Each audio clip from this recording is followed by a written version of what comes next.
everyone, my name is Caitlin. I'm a zoo educator here at Happy Hollow Park and Zoo, and welcome to another of our virtual animal meet and greets. It's a gorgeous afternoon here in San Jose, nice and warm. So I'd like to take this opportunity to introduce you to one of our animals that really enjoys the warm weather.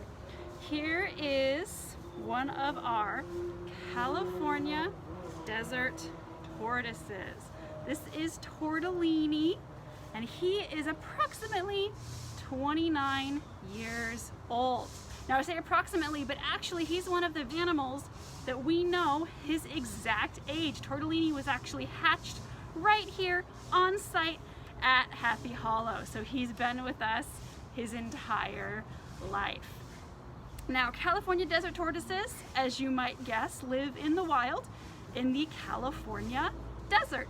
So if you wanted to find a wild version of our friend Tortellini here, you would need to head south to LA and then head east out to the desert, and you just might be lucky enough to spot a wild California desert tortoise hanging out down there in the Mojave or the Sonoran deserts.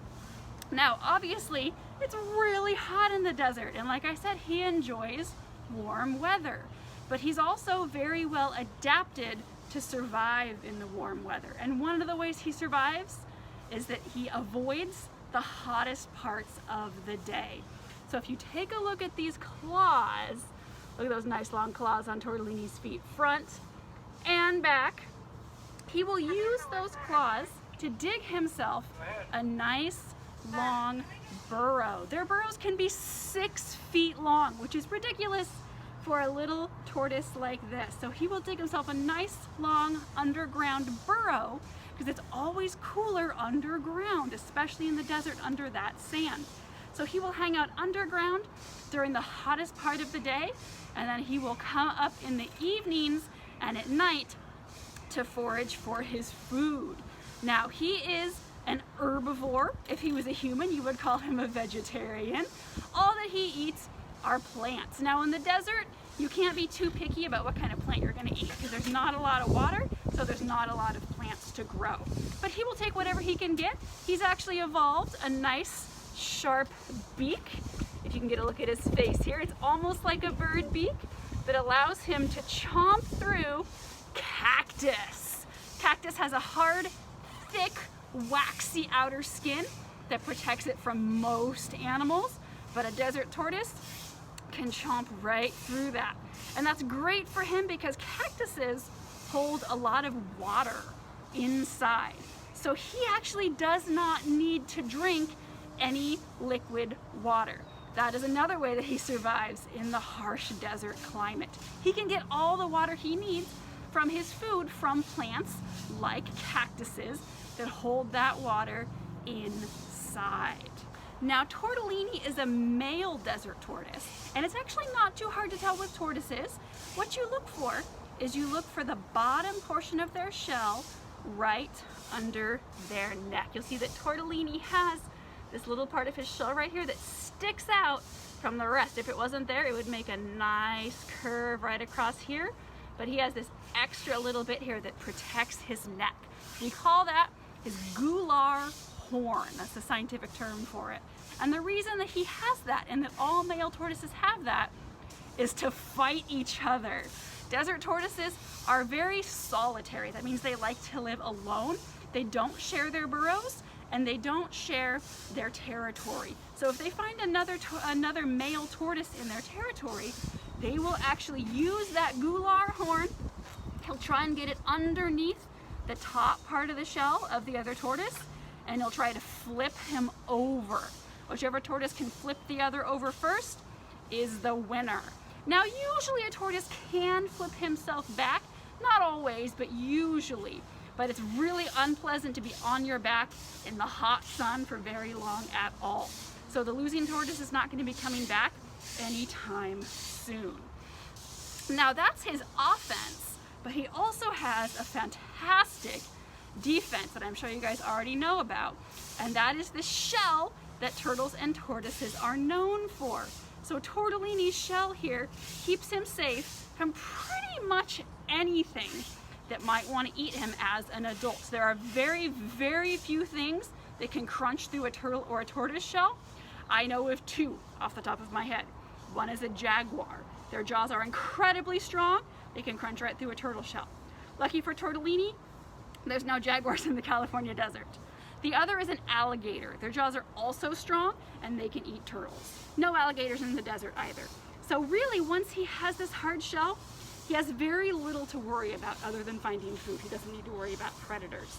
But it takes about 5 years for a desert tortoise's shell to fully harden to become that full adult shell.